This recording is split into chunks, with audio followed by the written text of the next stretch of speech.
essa questão do Banco Master, né? Tem Toffoli negando o pedido da PGR e mantendo a careação no caso do Banco Master, Gerlane Lima. Isso, Luciano, a gente até trouxe esse assunto aqui na terça-feira, foi na terça, né? Antes do Natal, a gente comentou esse assunto aqui. A Procuradoria-Geral da República pediu a suspensão da careação com investigados no caso do Banco Master. O ministro do Supremo Tribunal Federal, Dias Toffoli, entretanto, negou esse pedido e manteve a audiência que está marcada para a próxima terça, que é dia 30. Na quarta-feira, no dia 24, o Toffoli determinou a realização de uma audiência de acareação com o sócio do Banco Master, o Daniel Vorcaro, o ex-presidente do Banco de Brasília, o Paulo Henrique Costa, e o diretor de fiscalização do Banco Central, o Ailton de Aquino. Eles serão ouvidos por videoconferência. A medida faz parte do processo de investigação de fraudes financeiras que podem ter movimentado 17 bilhões de reais por meio da emissão de títulos de créditos falsos. Os acusados são investigados pela Polícia Federal desde 2024, no âmbito da operação, que foi deflagrada no dia 18 de novembro, e na ocasião, Vorcaro foi preso no aeroporto de Guarulhos, um dia depois, né, da financeira ter anunciado que compraria o Master, após a instituição financeira ter sido liquidada de forma extrajudicial. Luciano. Danilo, o Banco Master movimentou os bastidores aí de Brasília nesse feriado, primeiro com aquela notícia que foi divulgada, se eu não me engano, pela Malu Gaspar, de que o Alexandre de Moraes teria feito 5 ligações em um único dia para o presidente do Banco Central, o Galípolo. Segundo informações do próprio Alexandre de Moraes, seria para tratar das sanções da Lei Magnitsky a ele, as suas empresas, a sua família. Mas 5 ligações num dia só é muita coisa, Danilo. Lembrando que o escritório da esposa do Alexandre de Moraes, o Bate, né? Recebeu aí algo em torno de 130 milhões de reais do Banco Master, né? E aí, Danilo, segundo as informações de bastidores, essas ligações seriam de pressões do Alexandre de Moraes sobre o Galípolo para que não decretasse a liquidação do Banco Master. Aí vem, na tarde do dia 24 de dezembro, a confirmação da parte do Dias Toffoli de que vai fazer a careação em pleno 30 de dezembro, recesso do judiciário, Danilo, uma careação entre um ex-dirigente do Banco de Brasília, entre um ex-dirigente do Banco Central e o Daniel Vorcaro. E aí, num primeiro momento, se imaginou, o Toffoli está querendo acelerar esse processo. Aí já vem as notícias, tem hoje editorial, inclusive nos grandes jornais, dizendo que na realidade o que o Toffoli quer é jogar uma pressão sobre o cara do Banco do Brasília e sobre o diretor do Banco Central, para que eles criem alguma contradição que possa levar ao cancelamento da liquidação do Banco Master, Danilo. Isso seria um escândalo sem precedentes nesse país se essa liquidação for revogada de ofício por um ministro do Supremo, Danilo. Não sei se o Toffoli vai comprar essa briga. A primeira parte da briga ele já comprou, porque marcou essa careação. A careação é sigilosa e o que se diz nos bastidores é que quem tem outros interesses nesse processo deverá fazer o chamado vazamento seletivo de alguns trechos dessa careação, exatamente para criar um clima que leve ao cancelamento dessa liquidação do Banco Master. Você acredita que o Supremo vai comprar essa briga via Dias Toffoli e Alexandre de Moraes, Danilo? Pois é, Luciano, o problema é que o Brasil parece que nos últimos anos, né, os brasileiros, né, aceitaram essa história de que os ministros do STF podiam fazer o que quiserem, né? Podiam fazer tudo, né? E não podem, ou não deveriam poder. E diante disso, né, diante dessa sequência de decisões polêmicas que foram sendo tomadas por eles, e foi ficando por isso mesmo, eles vão cada vez, né, avançando mais nessa história de poder tudo.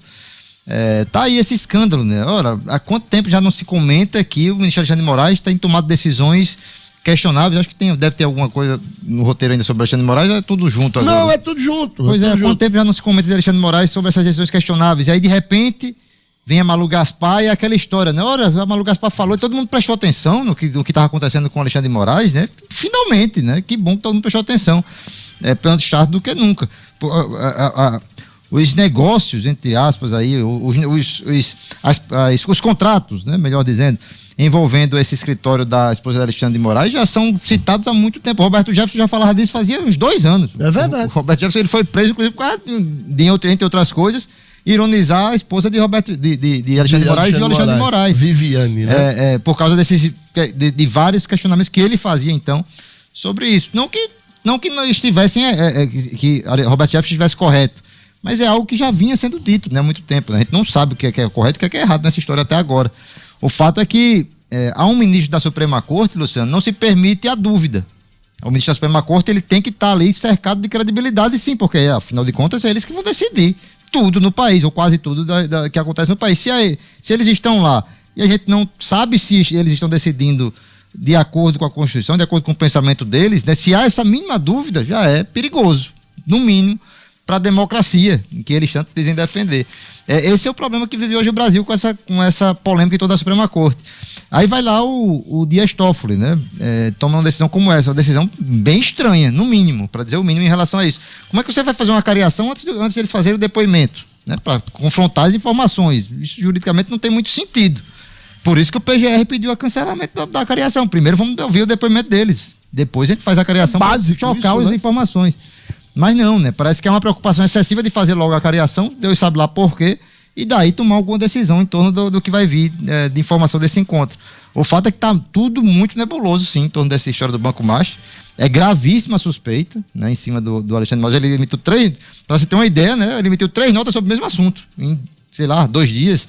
Tem 3 notas de esclarecimento do Alexandre de Moraes, alguém que não emitia nota de esclarecimento para nada. Que não se preocupava em esclarecer nada, né? E aí, de repente, começa a emitir nota em relação ao assunto, notas truncadas, não dá para entender direito datas e reuniões. A própria Malu Gaspar disse que uma nota dizia respeito a outra reunião, não a reunião que ela citou, que ele tratou da história do Banco Master. Como se, não, foi para tratar da Lei Magnitsky. Como se até parece que o camarada lá do Banco Central, o presidente do Banco Central, era assessor dele, né? Para explicar ele o que ele tem que fazer. Enfim, é muito questionável, sim, tudo isso que está acontecendo, né? Vamos aguardar o desdobramento dessa história e que a nossa Suprema Corte sobreviva, né, ao que está acontecendo, porque a sensação que passa é que se atingiu esse patamar e nada de novo acontecer, nada for muito bem esclarecido, daqui a pouco vai ter algo mais grave, mais do que o que já tem, e vai ficando por isso mesmo. Infelizmente, o Brasil assiste inerte, né? Essa situação que envolve o Supremo Tribunal Federal. E é muito emblemático, Danilo, essa cariação acontecer no dia 30, né? Lembrando, gente, que 31 de dezembro é feriado bancário, né? E acontece no dia 30, com a imprensa também meio em fogo brando, né? As pessoas preocupadas com outras coisas, em pleno recesso do judiciário, de maneira sigilosa, né? Eu vou repetir, se o Supremo Tribunal Federal decidir, por ofício do ministro Dias Toffoli, ou mesmo por uma decisão de turma, ou até de plenário, reverter essa liquidação do Banco Master antes de que efetivamente se apure tudo o que o Banco Central diz que encontrou, Danilo, será um dos maiores escândalos da Suprema Corte desse país. E, de fato, vai suscitar uma reação, ou precisa suscitar uma reação muito enérgica do Congresso Nacional. Muito enérgica, né? O posicionamento vai ser fundamental, que cabe ao Congresso, ao Senado principalmente, enfrentar o STF, né? Não tem poder superior ao outro, né? O Brasil tomou essa decisão há muito tempo, né? Então cabe ao Congresso Nacional Legislativo, sim, tentar minimamente controlar ali o STF, né? O problema é que hoje, isso é interessante, porque isso a Globo News, né? As grandes emissoras, hoje parece que todas elas estão indo nessa linha, né? Parece que perceberam o que estava acontecendo. É aquela história, né? O que foi feito com o Bolsonaro e o pessoal lá do 8 de janeiro podia passar por cima da legislação, da Constituição, mas agora está começando a ficar muito escrachado, né? E aí a imprensa começa a perceber. A Globo fala, vários comentários da Globo, eu vi esse final de semana, esse feriado, no mesma linha de comentário, né? O STF está fora de controle, né? Como perceberam assim, agora? Ficou fora de controle de repente, né? E o pessoal começou a perceber. Essa é a dificuldade, né? A essa altura, como colocar controle numa situação dessa, né? É difícil. Como vai ser feito?